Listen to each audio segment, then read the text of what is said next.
I want to welcome everybody for being on this call, and Caroline and Joelle, who invited me to speak to you tonight. And the topic of tonight is beating burnout, reigniting your passion, joy, and vitality. And this is an issue that's close to my heart because I was burnt out several years ago in a job that I was in. I was a physician and I was commuting back and forth from New York to Long Island. And then I was told that I had to churn out, quote unquote, churn out 25 patients a day. And I was just so stressed out that I was getting sick. And I was worn out and really stressed. And if I didn't do something, I was going to get very, very sick. So I ended up quitting my job and opening my own practice and to practice medicine the way I want to practice. And I'm an integrative and functional medicine physician. I'm a family physician. I'm also the chairperson of the Physician Wellness Committee of the New York County Medical Society. So let's go to the next slide. And I want to say also that if you have any mental or physical issues that you're suffering from, burnout, depression, not feeling well, please seek help from a medical doctor or mental health or mental health provider. And of course, anything I say, you should always check with your physician, health provider before doing some of these things. So burnout. What is burnout? Well, burnout is a few things, and burnout was traditionally a term that was coined in this discrepancy, but we think 1981, and it was focused on one's work, that one could get burnt out from work. And so most of the research was done on occupational experiences. But lately that word has been applied, and I agree, to many different areas, from parenting, caretaking, whether it's children or parents who might be aging, relationships, personal friendships, and then of course, the COVID-19 pandemic. We've had many first-line providers. Some of them have committed suicide. The stress has been really, really significant. But the bottom line is that burnout can occur from any of these things and more. In addition, Arianna Huffington, who had founded the Huffington Post, experienced burnout when she was at work and found herself in a pool of blood when she had fallen, because she had fallen asleep and apparently hit something and probably hit her head and was in a pool of blood. So what is burnout? Well, burnout really is when you have a persistently stressful situation, whether it's work or caretaking or parenting, and you cannot match the needs of this situation. There's an imbalance, there's a mismatch. And the three characteristics of burnout that have been in the literature from Maslach and Jackson, who initially coined this, are exhaustion, cynicism and loss of empathy, also called depersonalization, and decreased personal accomplishment. And recently, this year, in fact, there was an article in the literature saying that maybe we need to redefine what burnout is. We can keep the three major characteristics, but there are a lot more things that are going on. And so exhaustion can be mental, physical, spiritual, emotional, as we talked about, loss of empathy, and again, compromised work performance.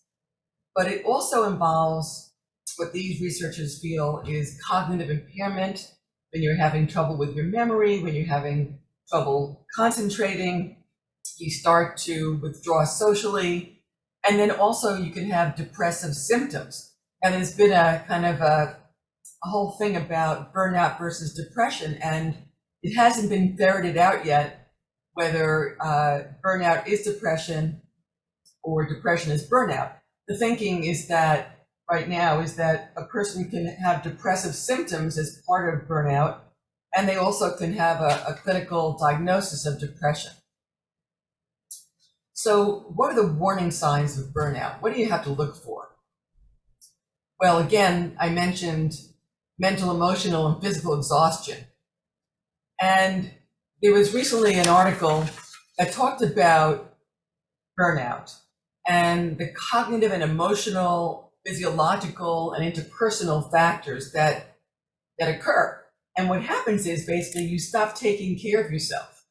And as I mentioned, in the cognitive and emotional, you can start having impaired concentration. You can start having anxiety and fear and grief and sadness and cynicism. You might start self-medicating and have substance abuse. Now, on the physiological avenue, you may not be sleeping right. You may not be having good sleep, not sound sleep. It can be disrupted, which can lead to exhaustion, which can lead to memory problems and concentrating, which can lead to accidents. You can get physical symptoms, headaches, muscle tension, back pain. And then again, if you're not eating right, you can have disrupted nutrition and you may not be exercising. And on the interpersonal sector, again, you may be withdrawing. You are not maybe losing your identity. You can be having anger and conflict, and may even be having guilt and feeling hyper responsible. You're trying harder and harder to do your job, let's say, and you may start to feel hopeless. Now, if you keep on having these symptoms, you can get sick. And we have research showing that, when you have burnout, you can get sick, you can get diabetes, you can get heart disease, coronary disease, a whole bunch of diseases. And what are the risk factors for burnout? There haven't necessarily been that many studies about who gets burnout, but people who can be type A, who are very committed, may be at risk for burnout, but it can happen to anybody. So how do we treat burnout? Well, first, it's very important to acknowledge that you're burnt out. Sometimes people are in such a rat race and in a cycle that they don't realize that they're burnt out and that they haven't seen their parents or their friends in a while, and they're not eating well and they're up all night. And so it's important to acknowledge that you're burnt out. And I believe in early intervention. Now, there are people, of course, who can manage themselves and get themselves back on track, but I think it's important to seek help early. And by that, I mean seeing your physician or your health provider. Get a checkup. See what your blood pressure is. Check your blood sugar. Get your labs checked, your cholesterol. See what's happening to you. Maybe get your cortisol checked. And also maybe seek mental health or counseling. It's really important. This is the time when you realize that you're having burnout, that you should gain perspective. Take stock of your life. Ask yourself, what's really important? I know it's not easy. If you need to have a job, of course, it's not easy, to give up that job. But if you take some steps back, excuse me,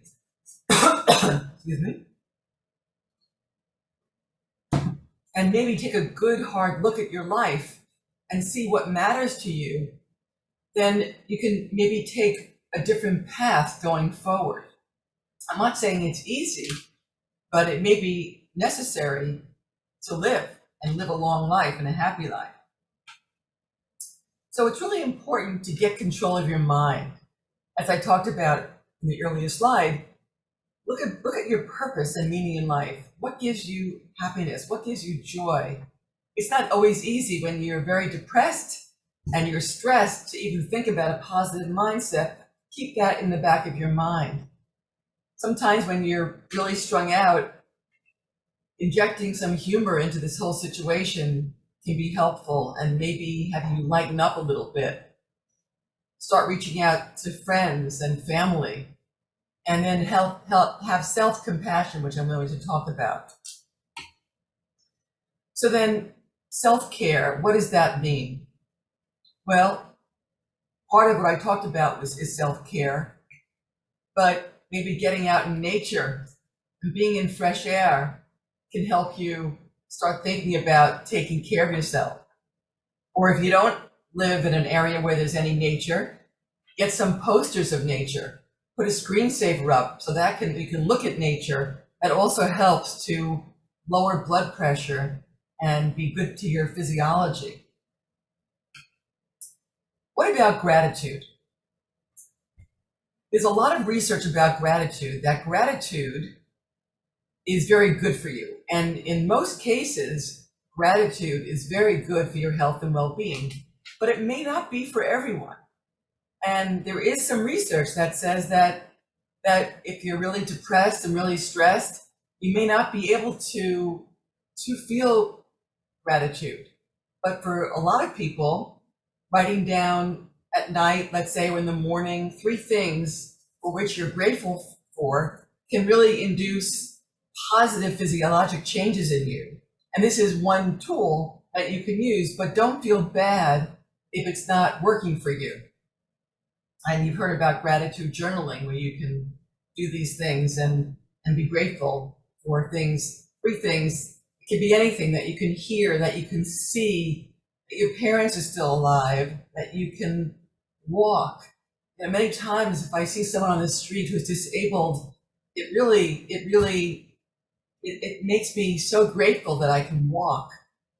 And I have such admiration for people because they are truly inspirational. So how about self-compassion? Well, this is an emerging field, self-compassion, and I urge you to really dig into this. And what I'll do, I'll speak to Caroline, I'll send you some references after this talk, if we can, those people who signed up, about some of the things I'm talking about tonight. So self-compassion, I don't know about you, but a lot of times in my life, I have been more compassionate to other people than myself. I'm more compassionate to a patient, more compassionate to a friend, and I've been really hard on myself. And the research is showing that when you're compassionate for yourself, it also can carry over towards other people, and also being compassionate, learning how to be compassionate to other people can also maybe carry over to yourself. But it really comes from yourself to be compassionate to yourself. So how does one do that? There are many techniques. One easy one is to say, if you're feeling bad about yourself, or for example, I could say to myself, I don't think I rehearsed enough of this talk tonight, right? And that can really bring me down. I can feel in my body that maybe I didn't. I'm saying to myself, you could have rehearsed more. And I can feel that negativity seep into my body. That is not good. So what did I tell myself? I told myself, I'm doing a service tonight. I've rehearsed. It's going to come through me, hopefully. And I want to help and bring my knowledge. And I'll do the best I can. And that's a more constructive statement than beating myself up. And let me tell you, I've been very good at that, which is why I'm very interested in this work.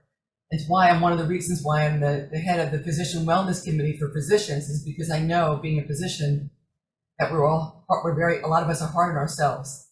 And so I wanted to bring this to you tonight, and also teach you an exercise right now about self-compassion.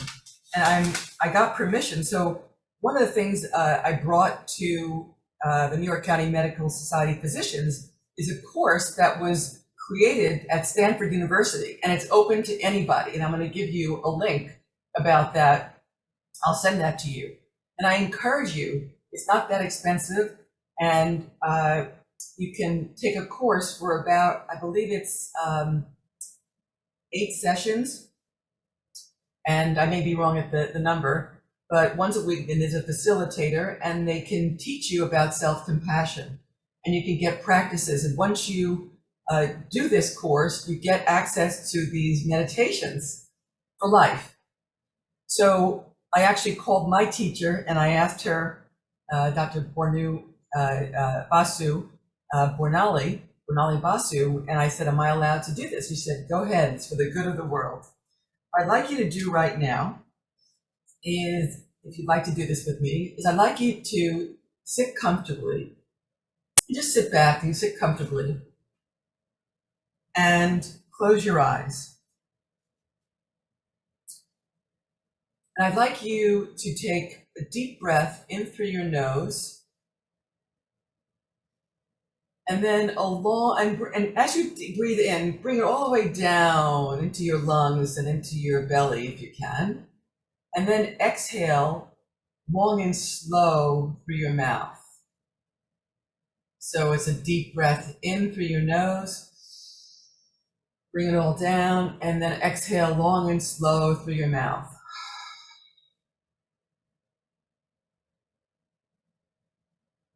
Let's do it again. Deep breath in through your nose, and then out through your mouth.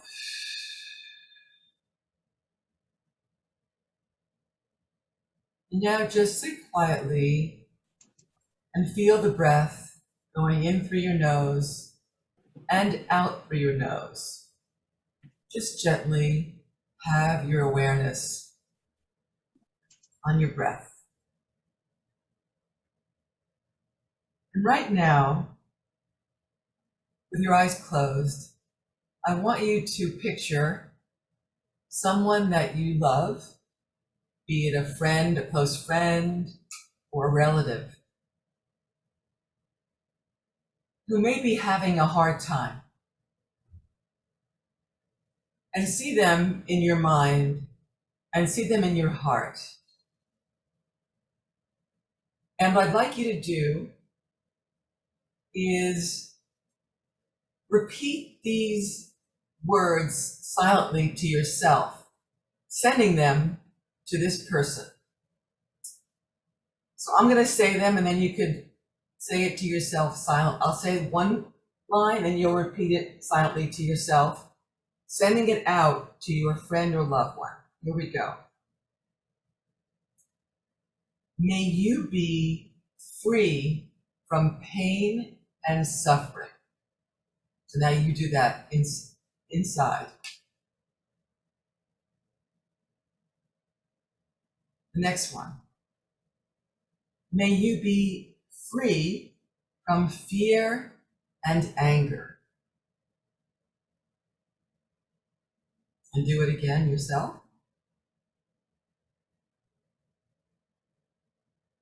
And may you know peace and joy. And just feel the feeling in your heart and send love to these loved ones. And keep breathing. And now what I'd like you to do is I'd like you to go back in time and see yourself when you were a child and when you were having a tough time. And I'm going to repeat these sentences again, and you're going to repeat them silently to you as a young child. Here we go. So you'll have feelings of warmth and caring for yourself. May you be free from pain and suffering. And repeat that now. May you be free from fear and anger. Repeat that now. And may you know peace and joy. And send that love out to you when you're a little child from your heart. And now we're going to bring these feelings of warmth and caring to yourself. So I want you to now, I'm going to repeat them, and I want you to say these silently to you. So what you're going to do is you're going to say now, may I be free from pain and suffering. Repeat it. May I be free from fear and anger.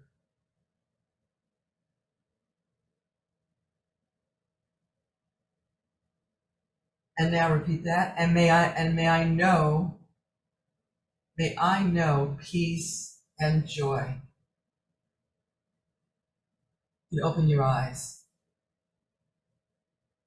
I hope you felt that helpful. So if you're ever feeling upset, try and give yourself compassion. Even if you can't remember all the words, just send yourself, may I be free from pain and suffering. May I know peace and joy and love. So you can use this technique at any time to soothe yourself and other people. Why don't we all just stand up for a second? That was a little heavy. Let's just stand up and move a little bit. Rub your hands if you want. I'm going to change a little bit here. Good. Okay. So now I want to talk about resilience versus burnout. Treating burnout is really also, and preventing burnout is about building resilience. So how do we do that? Because of what I talked about before with burnout, the opposite of burnout is really resilience, where you can have cognitive and emotional strength like sharpened perception, self-esteem, self-efficacy. You could be hopeful, have optimism, have self-awareness and a sense of purpose and self-efficacy. And then interpersonally, again, you could have social connection, you could be altruistic, you can be caring, and have self-compassion, as we talked about. And then again, physiologically, having the ability to relax and having the ability to maintain self-care routines and rest and recuperate, these are the things that help build resilience. So how do we do that? And this is a very cute graphic. Life is not about how fast you run or how high you climb, but about how well you bounce. I thought that's a really good analogy, because I don't know if you people can remember, but when I was a kid, I had this clown that was weighted on the bottom. And when I hit the clown went down and it came back up. And this is kind of analogous to resilience. When we don't have enough resilience and reserve to deal with the stressors of life, when we get knocked down, it takes us a long time to come back up. But the more that you build resilience, the faster you can come back to your center. That's an important concept. So,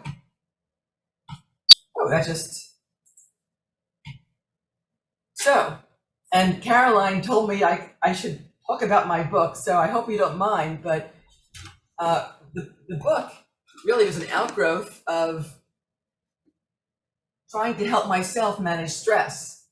And the first chapter is really about my life journey. And my mother, who's 94, I hope you don't mind, Mom, she's on the call, and my dad is 92. They're around, thank God. My mother coined the title, Don't Mess with Stress, a long time ago.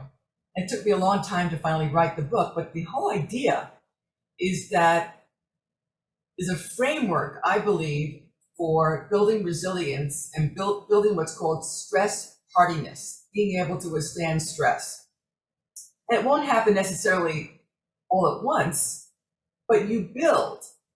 And it comes from diet, meditate, walk, and sleep. The first letters of each of the words here, the title.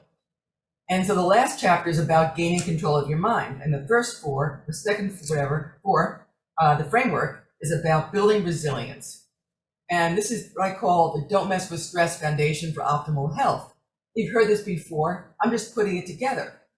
Diet, having a healthy diet, I'll go over that briefly.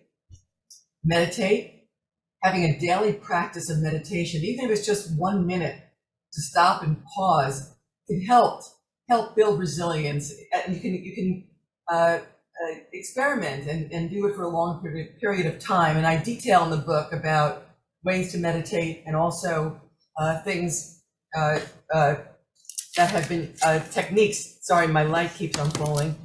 To like TM, which I do, or mindfulness, which I've learned, and many different techniques. And then walk. And that implies also moving, exercising, dancing, and sleep, adequate sleep. So all these things, these core four, I call them, really serve to build your resilience. And then when you're pushed off your mark, you may come back faster. I'm not saying it doesn't take work, but if you're committed to being healthy and not burning out, then I believe it's imperative to start working on these things. And you can just do one at a time. Start eating a few more green vegetables. So the goals in life are that you really need energy to have a good life. You need energy and vitality, and you want to have well-being and healthy relationships, as I've talked about. And so when you build resilience, you can then, and you're happier, you can have joy. And also you can have the energy for passion, passion about life, passion with intimacy, whatever makes you feel passionate. And then vitality, and just feeling good. So how do we get there? Well, I'll tell you. First, when you feel good about yourself, and this is one of the reasons why I wrote this book, is that I believe that when people feel good about themselves, they radiate out goodness, and others are attracted to them. And when you're feeling good about yourself, think about it. If you had a good night's sleep, you didn't have that cheesecake, and you ate well that day, and you exercised, and you even meditated, it's like you're almost bulletproof. And when you feel good about yourself, you have a tendency, I believe, to be nicer to other people. I was on the subway, or I try and do this if I see someone on the subway or walking around who's wearing a nice suit or nice clothing, and I'll actually say, "That's a nice dress." And they'll go, "Oh my God, oh wow, thank you so much," and they're taken aback. But I bet that person will feel really good about themselves, and they might be nicer to the next person they encounter, and that's a positive ripple effect. Now, I am repeating some of the slides I gave in my lecture a few months ago, but Caroline told me to do it because they're important, so I am. So I hope if you were on that call, I hope you don't mind. And so, again, the stress response. You've all heard about it: fight, flight, and now freeze. You know that the hormones of stress, which are adrenaline, epinephrine, cortisol, they're produced when you get stressed out, and those hormones give you the energy to either fight or flee. If you see a mugger or a tiger coming towards us, probably not in New York, a tiger, but you can either fight or flee. And the stress response really is a primitive response, and it enabled us to fight or flee. Because in primitive times, we had to forage for food. But the fight or flight response is not a great response to have when it's going all of the time. Because, if you're standing in line in the supermarket at the 10-item line, and you see someone in front of you with 30 items, the smoke is coming out of your ears, right? And you're having to wait. That is the fight or the stress response going on in your body, and you're not even moving. And that is really harmful. Whether you have harmful thoughts, whether you're standing in line, negative thoughts, these hormones are not good for you. And they can cause disease, as we know. And then freeze is a relatively new addition. What this means is that sometimes when people are in a situation, their lives are threatened, they can literally freeze in their tracks. There was a video online about a woman, two women who were out on a road, and a bear came towards them. Some guy was filming this, and the bear came right up to one of the women, and she literally stood and just did not move. And basically, you become almost dissociated, that you're so numb that you can't move. And this is another element that some people might experience. So what do? We have to develop resilience and stress hardiness. I'm not saying that if I saw a bear, I might also have the freeze response.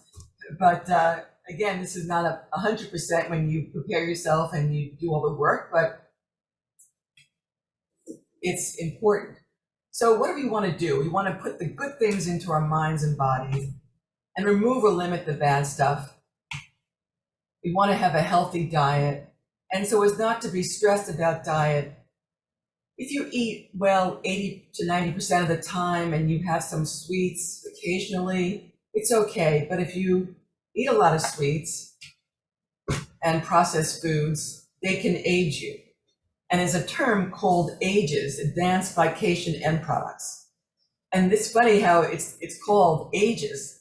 And what these are when sugar binds to proteins in the body, and they create this byproduct, and it's kind of screws up the workings of your mind and your body. It junks things up, and they're not great to have. Again, I eat sweets occasionally, but I'm trying to eat fewer and fewer of them. And processed food also can form these advanced glycation end products. And did you know that there are 4 grams of sugar in 1 teaspoon? So imagine if you look on the back of some of your foods, it's important to look at the labels. You can see how much sugar you're getting. I think a can of Coke has 55 grams of sugar, as does actually, I believe, a jar or a glass of apple juice. But if you had to choose between the two, I'd probably have the apple juice, but they're basically not good. They're liquid sugar. So this is a kind of a busy slide, but the key is that you want to have an anti-inflammatory diet. You want to have about 5 to 9 servings of fruits and vegetables per day, ideally different colors, the rainbow. As I mentioned, you want to avoid juice because it's liquid sugar and processed foods. You want to have whole foods, what we call nutrient-dense foods. You want to eat fiber, what are called low glycemic foods. There's what's called low glycemic index and low glycemic load. Low glycemic load is probably a more correct term. It takes into account, I think, the amount that you're eating. And some things that may have sugar, like prunes, for example. Now, prune juice is high in sugar, and prunes are high in sugar, but prunes have a lot of fiber. And there's some research also that eating maybe 5 or 6 prunes a day may help with your bones and your bone density. So that's an interesting take-home point. And again, you want to drink enough fluid. You want to have the good fatty fish. You want to avoid, ideally, what's called the steak fishes. Like, you want to limit tuna, but you want to avoid fish like swordfish and grouper and king mackerel and shark and orange roughy, because these foods are thick and they concentrate things like mercury and what are called PCBs. It's polychloral biphenyls. I think I don't have the exact term memorized, but these are not good, and they can stay in your body fat for years. So especially if you want to conceive, have children, I would really avoid having swordfish, especially, and these other foods. I would limit tuna, and you want to kind of favor the smaller fish like sardines. Anchovies are very salty, but they're good.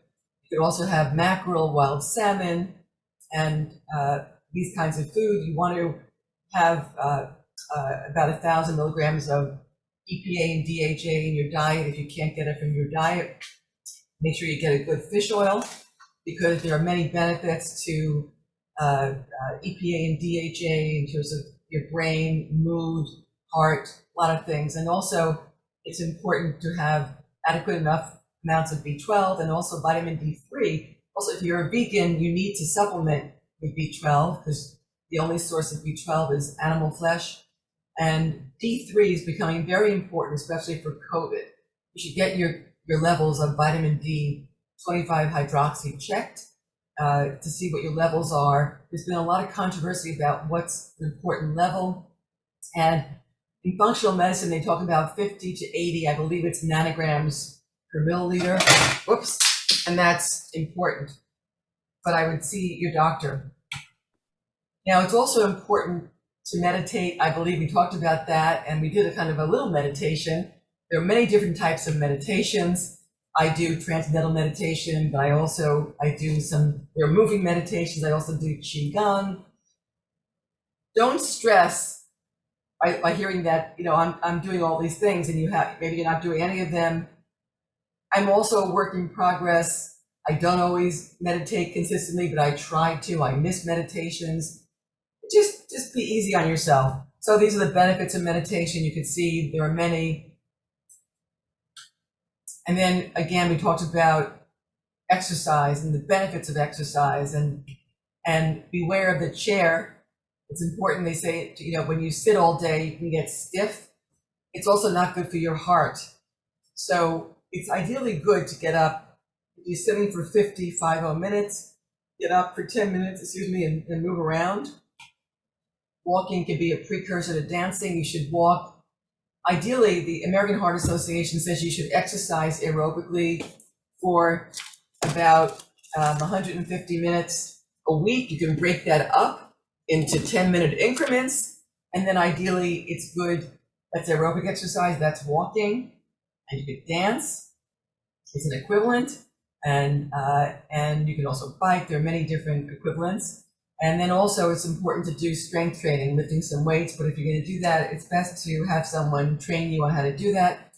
This is all good for your brain, for your bones, for your balance. And you can dance your way to health. And these are some of the benefits of dancing. It may be helpful for constipation. It's good for osteoprevention and treatment. I'm not saying it's going to heal your bones, but it's good to put a stress on the bones. It's good for your immune system, stress reduction, all these benefits. It increases blood flow. I have a don't mess with stress dance, but I don't think we have time to do that. We'll see if we have time at the end. It's a cute little dance. If those of you who are with me, I did it last time. It's a way of kind of, when you dance also, you do dance like the tango. If you do things while you're dancing, like learning how to do moves, that also creates new pathways in the brain. And that's very, very good for the brain, very good for the memory. So I created a dance where I use movements, just a very brief dance, using all about the diet, meditate, walk, and sleep, and to make me think of and create new pathways. And of course, sleep. We know that if you're not getting quality sleep, we can have accidents, you can have memory loss, depression, heart disease, irritability, you're not nice to other people. All you can think about is finding a place to lie down.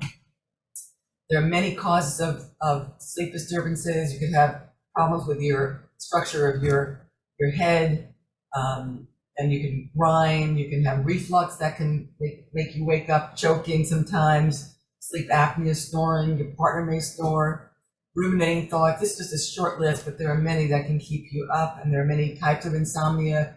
Early insomnia when you have trouble falling asleep, middle insomnia when you have trouble staying asleep, and then late insomnia.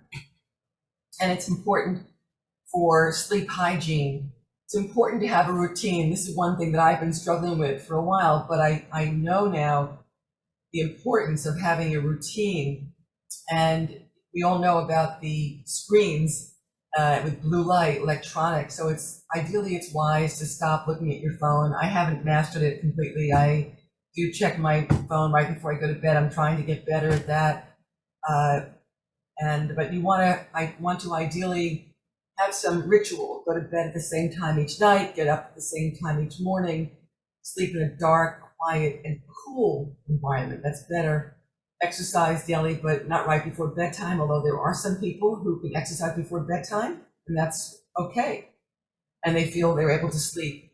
Again, we talked about electronics, try and relax before bedtime, a warm bath or reading might help. Not stimulating reading, but calming reading. Avoid alcohol and stimulants such as caffeine late in the day. Avoid nicotine, of course. Please don't smoke. And then consult a healthcare professional if you have ongoing sleep problems. And there are different tools. Ideally, it's not good to use medicine or things like Benadryl because it really is not good for you. Medicine is addictive. Again, I do use some medicine occasionally to try and break the cycle, but there's evidence now that cognitive behavioral therapy for insomnia is better than taking medicine for sleep problems. There's a free app called CBTI Coach.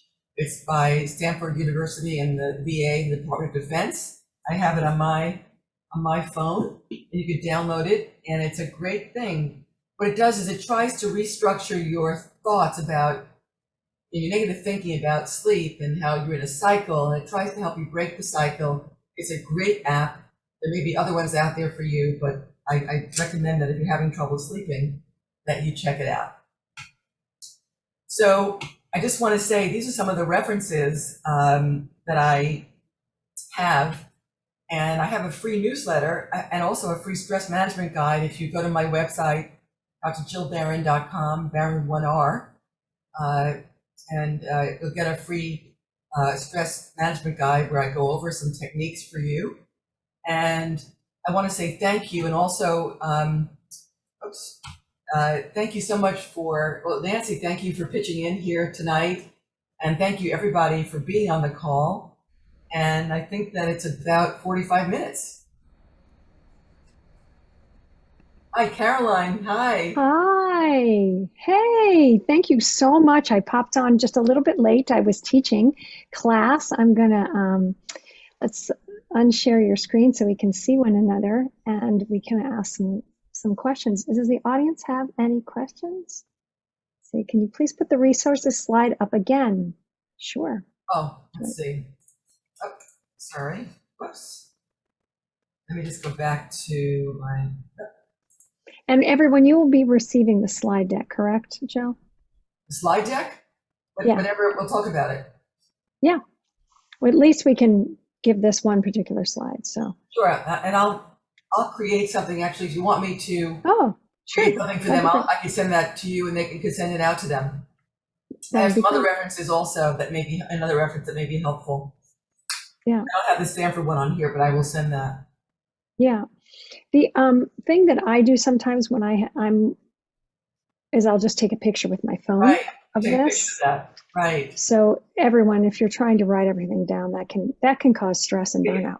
Exactly. And I do want to, and I do want to send that link for the Stanford Compassionate Cultivation Training Care Program, because it's a great thing and it's very helpful. I'll still use these apps before I go to bed and listen to it and try and feel compassion for myself or others. They have a whole different bunch of them. It's great. Yeah, so here, let me just jump on with you. And thank you to Nancy for being joining us tonight and being our assistant. Hi, everyone. So if you have any questions about stress or about burnout that you wanted to ask, please put them in the chat and we will ask our expert here. And thank you for sharing about your book. I am very proud of you. I'm a proud owner of this book, so I recommend it. You know, folks, I think anytime we can do even the little bits, can really make a difference. And Jill, I wanted to ask you about that. If you find that to be true with your patients and with your friends, that these small steps, these small incremental steps make a difference. And it reminds me of like when you're in the plane, remember when we went on planes? And maybe some of you have recently, but where they have that little picture of the plane and how it's making its way across wherever you're going. And then you'll turn it off and do something else. And you feel like, gosh, I've just been sitting here. Have we gone anywhere? And then you'll go back to that picture and you'll see, wait a minute, we've actually gone quite a long way. And that's what reminds me of these little incremental micro practices that we can do to mitigate stress. Totally. And that's what I want to point out that it's been a journey for me.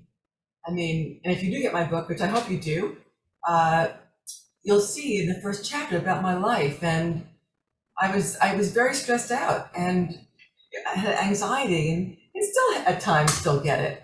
And I've had to work on myself slowly and not giving up. There were times when I stopped meditating and then I would get back on the horse. I do want to say that just maybe if you're burnt out or you're burning out, just start slow. Maybe again, step back, take a look at your life. Maybe write down what makes me happy.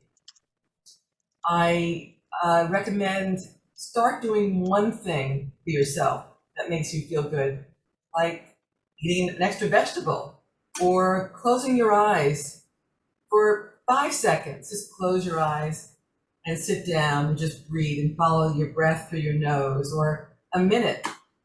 And don't beat yourself up. Like I said, that's been a real thing that I've done most of my life, and it's not been easy to break. And I even did it today. I don't know if you heard that, Caroline. I said, maybe I didn't rehearse this enough. I know, I heard that and I was like, Jill, But that's you have to know. Does anybody else do that? Let me just put a gallery view of like being a bit of an overachiever or perfectionist or somebody that likes, yes, I see some hands raising. Yeah. And so we give ourselves a hard time about that. And, as Jill was saying, the research is out. It doesn't help. It doesn't help motivate us, right? Kristen Neff talks about that all the time. It's just we think that if we are easy on ourselves, maybe we won't do as good of a job as we should. Exactly right. And the truth of the matter is, it's actually the reverse. That when you encourage yourself, when you say, come on, you can do it, when you stay in the game, well, it makes sense, right? When you stay in the game, you get more done. You play more often. Right. And also pace yourself. Let's say you just do one vegetable a day that you add in. Let's say you're drinking soda or you're drinking juice and you're not ready, or you're eating too many sweets. Okay. Maybe just add that vegetable in. Yeah. And then you may notice that as you add more vegetables and fruits in, that you may start feeling better. Yeah. Or maybe compliment someone. I mean, that stuff really makes you feel good. It's really true. Jill, I was wondering if I could just ask you, as a medical professional, we're in this time of COVID, right? Mm-hmm. And I don't know if other folks on the call are like me. I kind of thought we were done. I thought that we were, especially on the Upper West Side, so many of us were vaccinated. I thought we were going to kind of return slowly back and in the fall, just kind of get used to it. And then we would, kind of have to integrate our virtual world with our in-person world. But now it looks like it's not just, they were using that analogy. It's not a sprint, it's a marathon. But now it feels like it's an ultra marathon. Right? And how are you seeing that? Are you seeing that sort of like, oh, I thought we were past this, right? That moment that people feel. And what are you saying or thinking about what we should do with that? It's interesting because I felt a little run down before I started here. I had dinner and I said, I better take some zinc and vitamin C. It's interesting, when I'm outside, I feel like I'm seeing some defiance a little bit. I'm seeing people not wearing masks outside. I went to the CVS earlier and I saw people not wearing masks. I was surprised. So I went up to the guy and the manager, I said, isn't it mandated to wear masks? He said, not yet. Every Friday we change our policy. But in all seriousness, I think there is some defiance, possibly. People are fed up. But I think that we have to be prudent. And that's why I think doing like the Don't Mess with Stress protocol, whatever protocol you guys have that make you feel strong is important so that you can stay in it for the long term. And try and find joy, try and work with it and do the best you can. And we have to, there's some level of acceptance and compassion and say, yes, Jill, I know we have to do this all again. And I don't want to wear my mask in my hallway again, but I have to do it.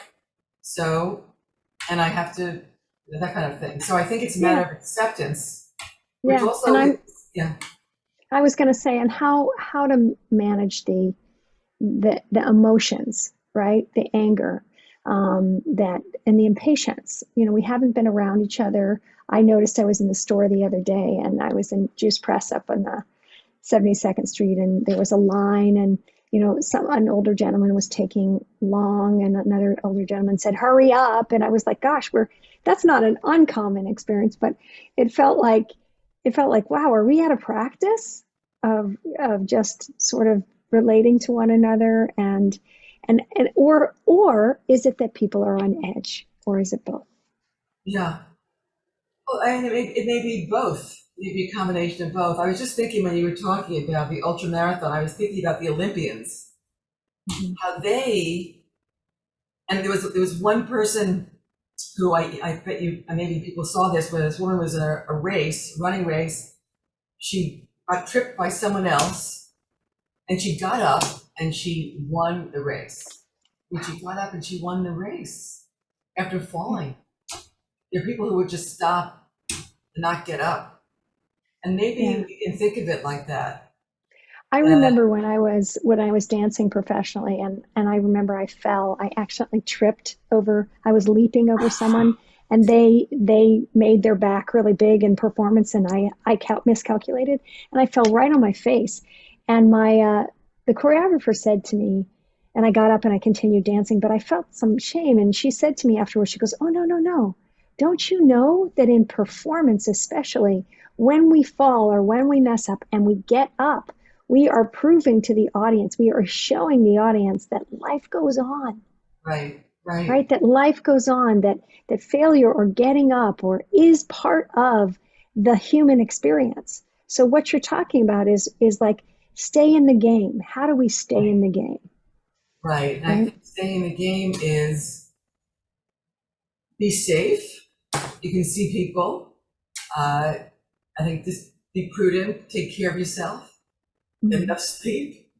Yeah. Try and take care of yourself. And just know that even I will stay up occasionally past midnight. I'm trying not to. I know it's not good for me. And I know that if I do that, I won't feel well.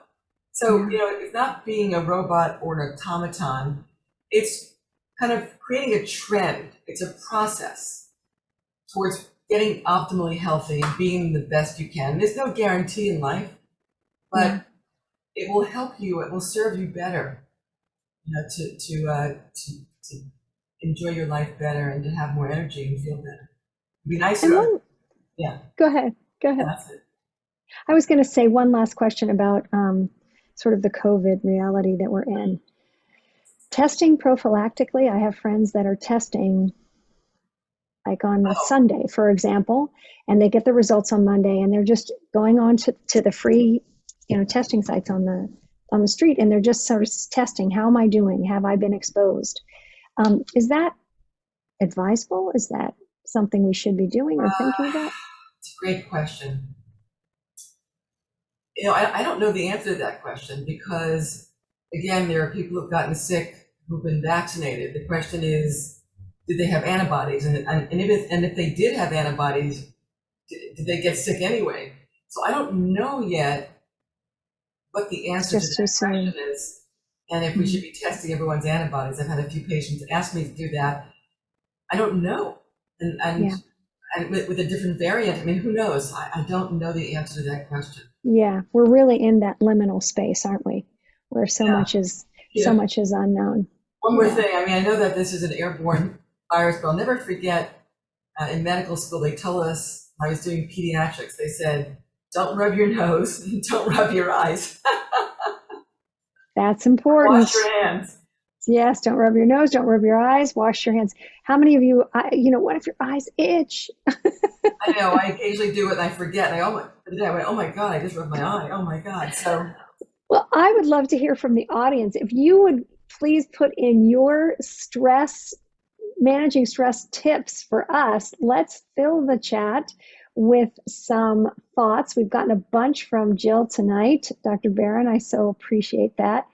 And if you have some stress-free tips, Nancy, I know that you have a bunch. Nancy has who's monitoring our. Patricia, I put your. I gave you Dr. Jill Barron's website and I'll put it in the chat again for you. And yes, we can do that in just a minute. So please put in the chat, everybody. Jill's website is in the chat now. Some tips that you use. What do you use to stay healthy? Let's help our community, our Zoom unity. Nance, do you have? While they're doing that, I do see a question from Michael. Oh yeah, go ahead. Address that. It said, I feel like burnout due to chronic excessive activity of the mind, for example. Any recommendations for organizing an extremely high volume of thoughts and ideas if we tend to already meditate well and write a lot each day? That's a great question. It depends what type of meditation you're doing, I think.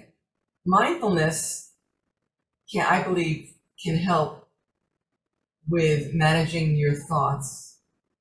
I believe that. I believe that meditation can help. So you may want to look at the type of meditation you're doing and also about where those thoughts are coming from and if necessary, if it's not working, if you don't mind me saying, if you're not seeing someone or seek professional help, if it's really overtaking you, because it's a lot of energy to use. Beautiful. And we had some from our Zoom unity. I love it. Some suggestions. Patricia, don't worry, or Patrice, we will put that back up. Just 1 second. The best tip, Nathana, am I saying your name right? I hope so. For monkey mind that you are having is activity. She feels like walking. And Nancy says she dances a lot. Rachel, quality time with my cat. Gail thanks us very much. It was very insightful. She's very appreciative. I love cooking new dishes. Claire, journaling and walking. Nancy said, I taught myself to do a spa in my bathroom. I meditate, I drink lots of water, and of course, go to therapy. Patricia got it. Fantastic. Wonderful.